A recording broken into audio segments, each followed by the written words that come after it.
하나님의 말씀입니다.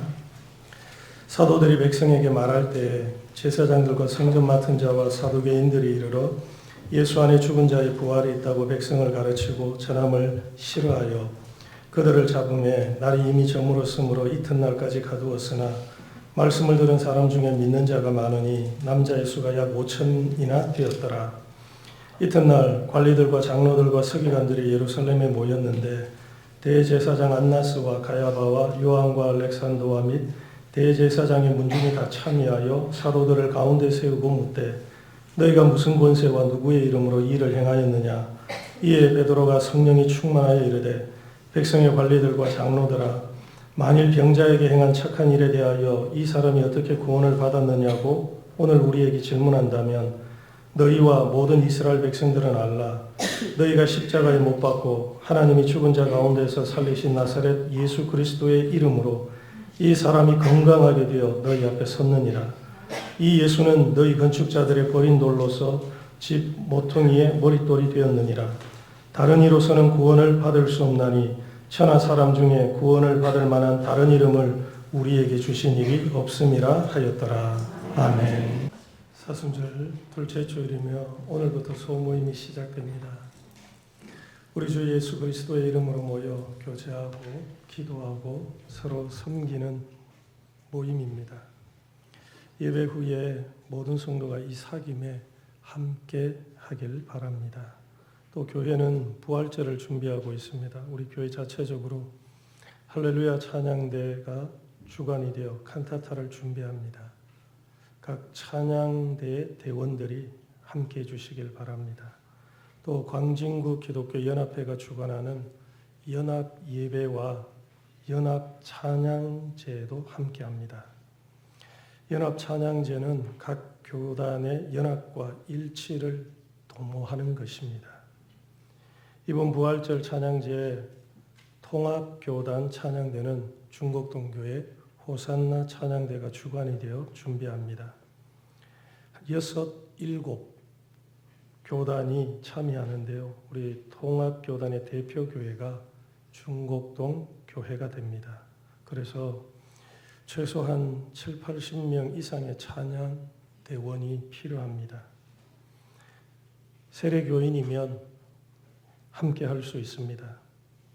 이번 부활절 연합 찬양제에만 참여해도 됩니다. 참여하다가 찬양을 드리는 일에 마음이 열리면 시온, 할렐루야, 호산나 찬양대 지원해서 찬양대로 하나님을 높이셔도 됩니다. 그래서 지금 찬양대원이 아니더라도 세례 받은 교인이면 이번에 같이 한번 참여해 보시길 바랍니다. 사무실로 문의하거나 주부의 연습 시간과 장소가 있으니 함께 하셔서 큰 기쁨과 은혜를 꼭 맛보시기를 부탁드립니다.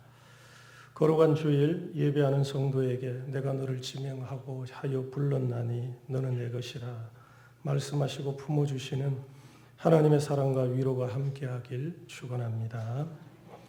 수백, 수천의 사람들에게 주목을 받아 본 적이 있나요? 주변에 있는 모든 사람이 나를 바라봅니다. 나를 경이로운 눈빛으로 반짝반짝이는 눈으로 주시합니다. 사람들이 나를 보고자 찾아왔습니다. 모여든 사람의 중심에 내가 있습니다. 사람들이 나를 바라보며 무엇을 기대하고 있습니다. 베드로와 요한이 그러합니다. 성전 미문에 있던 나면서부터 걷지 못하던 사람을 치유하자 성전 안팎에 있던 사람들이 몰려들었습니다. 이 일을 보고 들은 사람들이 베드로와 요한을 찾아왔습니다. 베드로와 요한을 주목했습니다. 베드로와 요한은 이제 주목받는 사람이 되었습니다. 이 일은 베드로와 요한이 계획한 것이 아닙니다. 이들은 기도하러 성전에 올라가다가 성령께서 그들의 마음에 감동을 주시고 성령의 인도를 따라 행하신 일이죠. 사도행전 2장의 오순절에 성령께서 임하셔서 성도들이 다른 언어로 말하기 시작했습니다. 그러자 주변의 사람들이 모여들었습니다. 마가 다락방에 있던 성도들이 군중의 주목을 받았습니다. 이것이 무슨 일인가 주목하고 있던 사람들에게 사도들이 말하죠. 유대인들과 예루살렘에 사는 모든 사람들아, 이 일을 너희로 알게 할 것이니 내 말에 귀를 기울이라. 이것이 무슨 일인가를 전합니다. 동일한 패턴이 3장에도 나타납니다. 성령께서 임하셔서 미문에 앉은 사람을 고치게 하셨습니다. 그러자 사람들이 이것이 무슨 일인가 모여들어 베드로와 요한을 주목하는 겁니다. 그러자 베드로와 요한이 입을 열어 복음을 전합니다. 2장과 3장에서 성도들이 백성들의 주목을 받게끔 하신 분이 성령님입니다. 성령의 권능은 사람들의 주목을 끌게 만들었습니다. 누가 사도들과 성도를 주목하겠습니까? 마가다락방에 모인 성도들, 3장의 베드로와 요한이 백성들의 주목을 받을 만한 무엇이 있나요? 누가 그들의 말을 들으려고 할까요? 그들이 소리를 높여서 내 말을 들어보라고 외치면 사람들이 모여들까요? 이들은 이스라엘의 영적 지도자 랍비도 아니며 율법을 전문적으로 연구하던 서기관 바리새인도 아니죠. 그렇다고 이들이 성전의 제사를 주관하는 권위를 가진 제사장도 아닙니다. 이들은 권위 있는 전문직이거나 혹은 어떤 지위도 없습니다. 이들이 사람들에게 소리쳐 말해도 사람들은 그냥 지나갔을 것입니다. 그들의 말에 귀를 기울일 사람이 없습니다. 그들을 주목할 사람이 없지요. 주목하게 만들 그 무엇이 없습니다. 이들은 유대 지극히 평범한 서민, 보통 사람입니다. 그런데 사람들이 베드로와 요한을 주목하게끔 만든 이가 성령님이죠. 성령께서 단번에 백성들의 중심에 이들을 두었습니다. 성령께서 이들을 세상에서 특별한 사람으로 만드셨죠. 베드로와 요한은 모인 사람들에게 특별한 사람이 되었습니다. 놀랍죠? 사람이 다른 사람들의 주목을 받기 위해서 얼마나 많은 노력을 하나요? 학자들은 연구에서 뛰어난 논문을, 그래서 학계에서 주목받는 논문을 쓰고자 하고, 배우와 가수들은 연기와 노래에서, 그리고 그림을 그리고 악기를 연주하는 이들은 예술계에서 그 창의적이고 독특한 것으로 주목받는 존재가 되려고 무수한 노력을 합니다. 그런데 성령께서는 갈릴리에 알려지지 않은 이들을 예루살렘에서 성전에서 특별한 존재로 주목받게 만드신 거죠. 이것이 성령의 역사입니다. 이들이 이렇게 사람들의 주목을 받게 될 줄 알았을까요? 모든 사람이 자신들을 바라보며 무엇을 말해 주기를 기다리게 될 줄 몰랐을 것입니다. 우리가 왜 성령의 인도와 능력을 이토록 강구하는 것일까요? 나는 이렇게 할 능력이 없습니다. 그런데 성령께서 나를 세상의 중심에, 그 모임의 중심에 세우시는 거죠. 성령께서 수많은 사람들을 주목하게 만들게 하지는 않으실지라도 나를 한 사람의 중심에, 그 한 사람이 나를 주목하게끔 만드시는 겁니다. 그 사람이 내게서 무엇을 듣고자 귀를 기울이도록 역사하시는 거죠. 그래서 올해 말씀과 같이 성령의 권능이 우리에게 임해야 합니다. 우리가 가진 능력, 소유, 재능은 작습니다. 사람들이 우리를 주목해 볼 것은 없습니다. 그러나 성령께서 역사하시면 베드로와 요한처럼 사람들 가운데 우리를 높여주시고 특별하게 세워주시는 겁니다. 그러므로 기도해야 합니다. 그 어떤 것보다 성령께서 우리 가운데 임하시도록, 충만하게 역사하시도록 강구해야 합니다.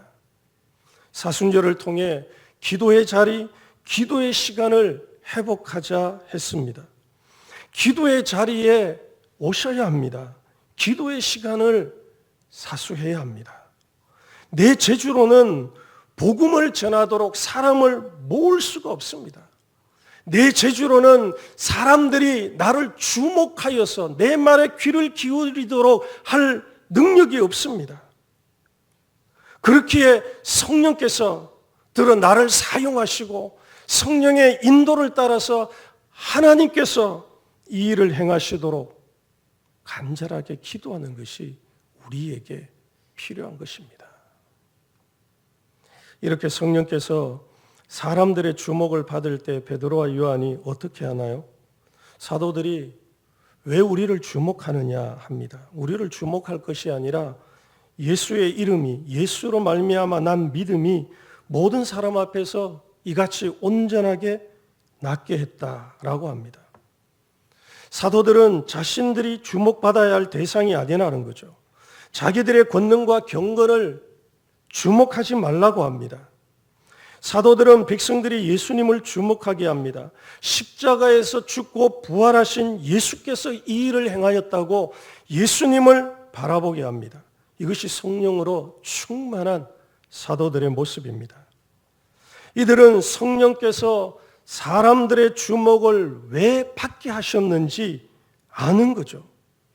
자기 이름 드러내려고 자신이 얼마나 큰 능력의 소유자인지를 과시하려고 주목받게 하신 것이 아니라는 것을 아는 거죠. 예수 그리스도를 전하라고 성령께서 세우신 자리임을 아는 겁니다. 그래서 이들은 자신들을 주목하지 말고 예수를 주목하게 합니다. 사도들은 우리가 아닙니다. 예수님입니다. 우리의 능력이 아닙니다. 십자가에서 죽으시고 부활하신 예수의 능력이 이 일을 행하셨습니다. 예수님입니다. 라고 전하는 거죠. 그런데 많은 지도자, 사람들은 자기를 과시하고 드러내려는 유혹에 빠지죠. 베드로와 요한이 기적을 행하여 사람들의 시선을 한 몸에 받은 것처럼 무언가 뛰어난 일을 하고 설교를 잘하고 교세가 성장하고 그러면 사람들의 주목을 받습니다. 사람들이 한껏 그를 지켜 세우고 높이죠. 이때가 중요합니다. 하나님께서 왜 그를 높이 세우셨을까요? 하나님께서 왜 그런 능력을 행하게 하셔서 백성들이 그를 주목하게 했을까요? 예수의 복음을 가르치고 전하라는 겁니다. 나를 주목하지 말고 예수를 주목하게 하라고 그를 높이 세운 겁니다.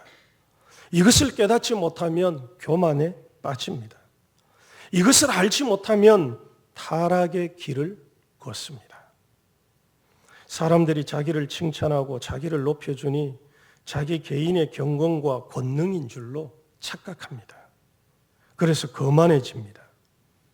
지식에 있어서든 사업에 있어서든 대인관계에 있어서든 봉사하는 것에 있어서든 내게 재능과 은사가 있어서 사람들이 와 대단하다 놀랍다 어떻게 그런 일을 할 수 있어 말하며 나를 주목하고 있다면 그때가 중요하다는 것을 기억해야 합니다. 그때 사람들의 시선을 내게 돌릴 것이 아니라 하나님께 돌리는 사람이 성령의 사람입니다. 영의 사람이죠.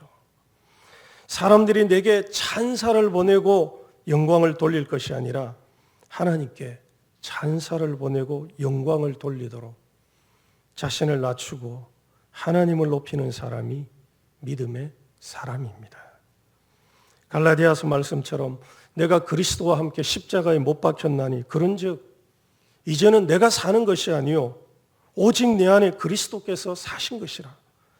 이제 내가 육체 가운데 사는 것은 나를 사랑하사 나를 위하여 자기 아들을 자기 몸을 버리신 하나님의 아들을 믿는 믿음 안에서 사는 것이어야 합니다. 성령의 사람들은 모든 상황에서 예수의 이름을 전하고 높였습니다. 그러므로 자신을 주목하게 하는 사람을 정말 조심해야 합니다. 그가 아무리 유창하게 말하고 감동적인 설교를 하더라도 자기를 주목하게 하는 사람은 주의해야 합니다. 그가 뛰어난 능력이 있어 기적을 행하여 자기를 주목하게 하는 사람을 경계해야 합니다. 내가 누군데, 내가 어떤 일을 했는데, 내가 이런 사람인데, 내가 하는 사람은 정말 조심해야 합니다. 따라서 예수님의 이름을 빙자하여 자기의 위상을 높이고 주목하게 하는 사람은 정말 위험한 사람입니다. 거짓 선지자, 거짓 교사, 즉 그리스도의 특징이 자기를 주목하고 따르게 하는 거죠. 그래서 예수께서 말세에 이런 일이 있을 거라 경고하셨습니다. 그때 사람이 너희에게 말하되 보라 그리스도가 여기 있다 혹은 저기 있다 하여도 믿지 말라. 거짓 그리스도들과 거짓 선지자들이 일어나 큰 표적과 기사를 보여 할 수만 있으면 택하신 자들을 미혹하리라. 보라 내가 너희에게 미리 말하였노라. 이들도 표적과 기사를 행합니다. 그런데 이들은 예수를 주목하게 하는 것이 아니라 교묘하게 속에서 자기를 주목하게 합니다. 자신을 추종하게 만드는 거죠. 그렇게 사람을 따르는 것은 극히 위험한 일입니다. 그의 말과 방향이 하나님과 그 말씀을 주목하도록 하지 않는다면 따르면 안 됩니다. 그것을 분별할 수 있는 능력과 지혜를 말씀 안에서 키우셔야 합니다. 나도 모르게 그 사람에게 환호하고 그의 능력을 신봉하는 신봉자가 될 수 있기 때문입니다. 베드로와 요한이 백성들의 주목을 하나님께 돌렸습니다. 그 자리에 제사장들, 성전 맡은 자, 사두개인들이 있었습니다.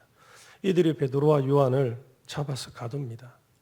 성령께서는 사람들의 주목을 받게 하셨고 권력자들의 주목도 받게 하셨죠. 오늘 말씀에 나오는 것 같이 종교 지도자들, 이들도 베드로와 요한을 주목하고 있었습니다. 그런데 이들이 베드로와 요한을 잡아 가둔 이유가 뭔가요? 베드로와 요한이 성전 미문에 앉아 구걸하던 사람을 일으킨 기적 때문이 아니죠. 이들이 신기한 능력으로 병든 자를 고쳤기 때문에 잡은 것이 아닙니다. 무엇 때문에 사도들을 잡았을까요? 그것이 2절입니다. 우리 2절 말씀을 함께 봉독하겠습니다. 시작. 예수 안에 전함을 아멘. 이들이 싫어하는 것이 무엇입니까? 예수 안에 있는 부활을 가르치고 전하는 것을 극히 싫어하는 겁니다. 사도들은 좋은 일을 했습니다. 나면서부터 걷지 못한 인생을 성령의 능력으로 일어나게 해서 새로운 삶을 열어주었으니 칭찬받아 마땅하죠. 상받는 것이 마땅합니다. 그런데 사도들이 칭찬은 고사하고 핍박을 받습니다. 예수의 부활을 전하기 때문입니다. 사두개인들은 부활이 없다고 말하는 사람입니다. 이들은 부활을 싫어하고 미워합니다. 그런데 사도들이 예수께서 죽은 자 가운데서 살아나셨고 예수를 믿는 자도로 부활의 첫 열매가 되신 예수처럼 부활할 것을 가르치고 전하니 이것이 너무 싫은 겁니다. 이것을 가르치고 전하지 못하도록 사도들을 백성들로부터 격리시키고자 감옥에 가두었습니다. 이들이 후에 어쩔 수 없이 사도들을 풀어주면서 이렇게 위협합니다. 그들을 불러 경고하여 도무지 예수의 이름으로 말하지도 말고 가르치지도 말라라고 하죠. 이들이 극도로 경계하고 꺼리는 것이 예수의 죽음과 부활이 가르쳐지고 전파되는 겁니다. 이것을 막고자 사도들을 가두고 협박했습니다. 사도행전을 읽으면 사도들과 교회가 사람들에게 미움을 받습니다. 이 미움을 받는 이유가 예수의 십자가와 부활을 전하기 때문입니다. 그들의 인격에 문제가 있어서가 아닙니다. 제자들이 비윤리, 비도덕적인 행실을 일삼아서가 아닙니다. 오히려 사람들은 교회를 칭찬했습니다. 성령께서 임하심으로 시작된 예루살렘 교회는 백성들의 칭찬을 받습니다. 하나님을 찬미하며 또 온 백성에게 칭송을 받으니 구원받는 사람을 날마다 더하게 하셨다고 하죠. 교회가 마음을 같이하여 성전에 모이기를 힘쓰고 집에서 떡을 떼고 기쁨과 순전한 마음으로 함께했습니다. 각 사람의 필요를 따라 자기 것을 나누어 줬습니다. 그래서 백성들이 와, 교회에 이런 놀라운 사랑, 그들은 유대인임에도 불구하고 하나님의 말씀을 따라서 그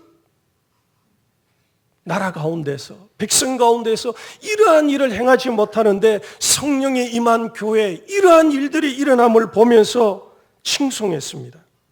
사도행전 5장에도 그들과 상종하는 사람이 없으나 백성이 칭송하더라 했습니다. 예루살렘 교회는 칭찬을 받았습니다. 이들은 선한 일을 했습니다. 백성들을 살리고 나누어주는 유익한 일을 했습니다. 그것 때문에 사람들이 교회를 싫어한 것이 아니죠. 그것 때문에 칭송했습니다. 그렇다면 사람들이 교회를 싫어하는 것은 십자가와 부활을 가르치고 전하기 때문입니다. 그런 의미에서 오늘날 세상이 교회를 싫어하는 이유가 무엇인지를 생각해야 합니다. 사람들이 교회를 왜 싫어할까요? 사람들이 교회는 참 좋은데 예수의 십자가 구원과 부활을 전하기에 싫다고 하면 우리가 제대로 사는 겁니다. 세상의 소금과 빛으로 살고 있는 거죠. 그런데 십자가와 부활을 전하고 가르치는 것보다 비윤리적인, 비도덕적인 이유가 앞서 등장합니다. 교회의 분열, 종교 지도자들의 성적 타락, 황금, 만능주의, 물질의 문제, 소유, 불이양과 부정직한 일들이 계속 발생합니다. 이런 일들이 일어나면 교회는 사람 보고 교회당에 다닌 것 아니라고 하죠. 맞는 말입니다. 반만 맞습니다. 이 말은 교회의 비윤리성과 비도덕성을 합리화시키는 교묘한 말이기도 합니다. 교회는 예수 그리스도를 믿고 따르기에 세상의 어떤 모임이나 어떤 집단보다 고상해야 합니다. 높은 윤리를, 도덕성을 추구하는 것이 아니라 예수 그리스도를 믿으면 이것이 열매로 따라옵니다. 선하신 주님을 믿고 진리이신 예수를 따르기에 진리와 선을 추구하며 우리 가운데 하나님 나라를 이루려고 하기 때문이죠. 예루살렘 교회의 아름다운 사귐, 나누고 베푸는 사랑, 이것을 보았기에 백성들이 칭찬했습니다. 그리고 이러한 성도의 행실이 주변의 사람들을 영적으로 자극했고 이들을 교회당으로 발걸음을 옮기게 되는 계기가 되게 만들었습니다. 이런 매력과 아름다움, 거룩함이 초대 교회에 있었다는 겁니다. 사람들을 궁금하게 만들고 신비하게 만들고 무언가 다른 거룩함이 초대 교회의 매력이었다는 겁니다. 그래서 사람들이 칭찬하며 온 거죠. 사람들이 교회를 어떻게 생각해야 할까요? 예수의 부활만 이야기하지 않으면 교회는 참 좋은데 라고 말해야 합니다. 사람들이 무엇을 싫어할까요? 다른 이야기를 하다가도 예수님의 부활 이야기를 하면 종교에 너무 심취해 있다고, 그런 터무니없이 들리는 이야기를 어떻게 믿냐고, 듣기 싫다고 귀를 막습니다. 교우들 가운데도 예수님의 이적과 윤리는 좋은데 내 죄를 위해서 십자가에 죽으신 주님과 부활에 대해서는 받아들이지 못하고 귀를 닫는 사람도 있습니다. 아니죠. 기독교 신앙은 예수님의 십자가 죽음과 부활입니다. 예수께서 내 죄를 위해서 십자가에 죽으심으로 내 죄의 문제가 해결되었고 예수께서 이 죄의 문제를 해결하시는 그래서 죽음 가운데에서 승리하심으로 죽음의 문제가 해결된 거죠. 그래서 십자가와 부활이 없으면 기독교는 아무것도 없습니다.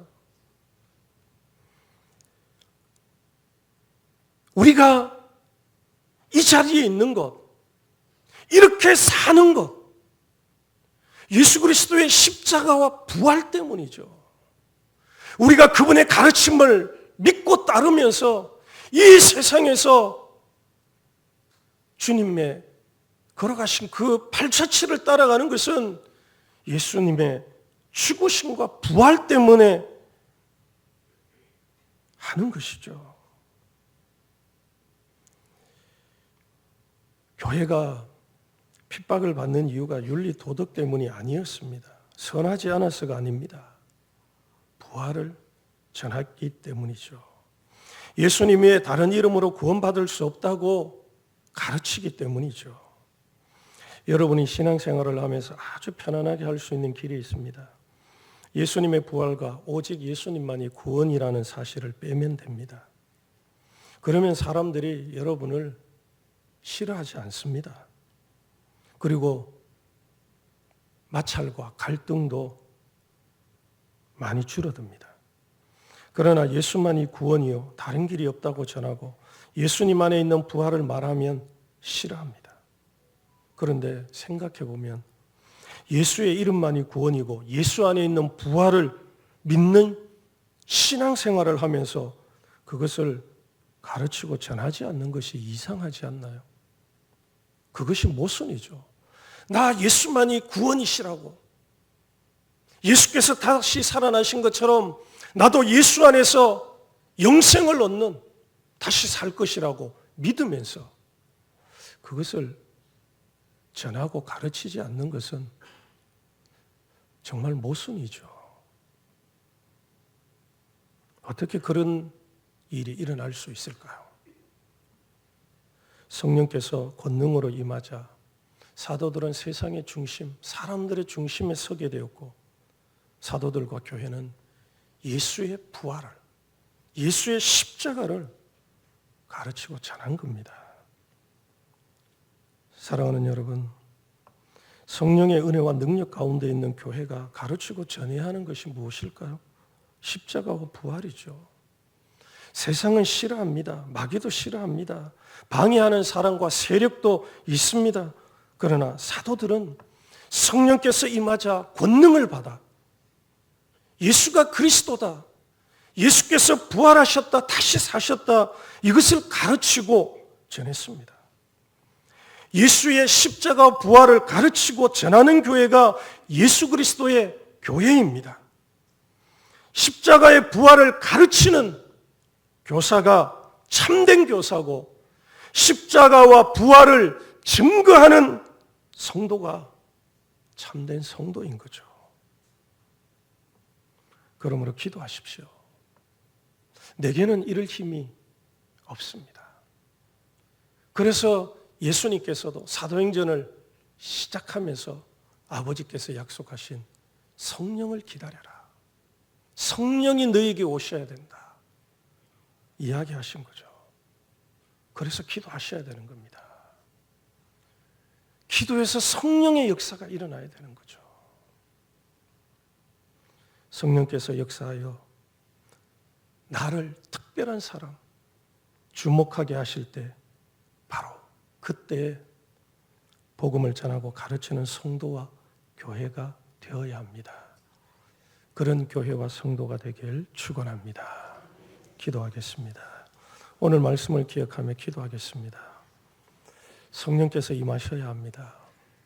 제자들은 전혀 주목받지 못했습니다. 정말 세상의 소수 중에 소수인 무리들이 마가다락방에 120명이었습니다. 그런데 갑작스럽게 세상이 이들을 주목하기 시작했습니다. 예루살렘과 성전에 있던 사람들이, 권력자들도 주목하기 시작했습니다. 예수 그리스도의 부활을 가르치고 전하기 때문이죠.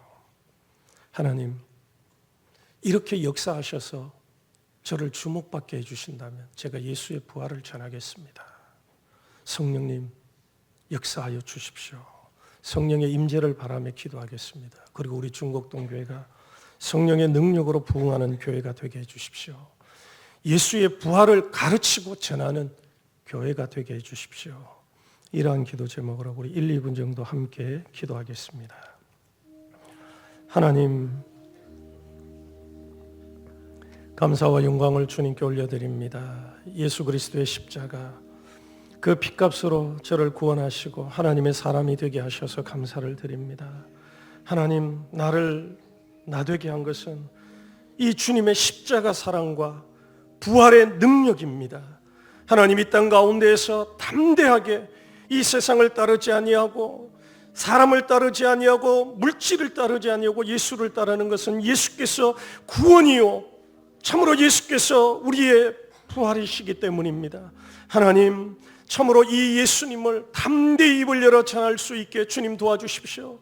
내 힘과 능력으로서는 한 사람도 나를 주목하게 할 수 없습니다.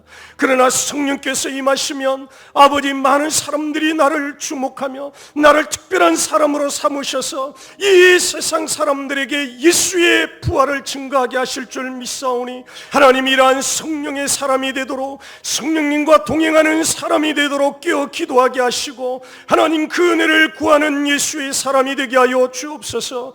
우리 중곡동교회가 예수의 부활을 가르치고 전하는 교회가 되게 하여 주옵소서. 하나님, 참으로 많은 사람들이 교회를 손가락질하는, 다투고 싸우고 이기적이고 자기 욕심을 쫓고, 하나님, 그런 것이 아니라 예수의 말씀을 따라 나누고 베풀며 자기를 찢어 예수님처럼 나누어질 때 우리 안에 있는 사랑을 보고 아버지, 교회의 거룩성과 교회의 놀라운 아름다움을 보고 사람들이 교회를 향하여 마음의 문을 열게 도와주시고, 그리하여 우리 중곡동교회가 이 김고랑 지역에서 예수의 복음, 예수의 영광을 나타내는 교회가 되어지도록 저희들을 사용하여 주시옵소서. 이것이 사람의 힘과 능력으로 되지 않사오니 하나님, 엎드려 기도합니다. 우리를 통하여 하나님이 일하시도록, 우리를 통하여 하나님 그 영광을 나타내시도록 교회가 힘써 기도할 때 하나님, 우리가 복의 통로가 되게 하시고 구원을 전하는 그리스도의 도구가 되어지도록 우리를 사용하여 주시옵소서. 예수님 이름으로 기도합니다. 아멘.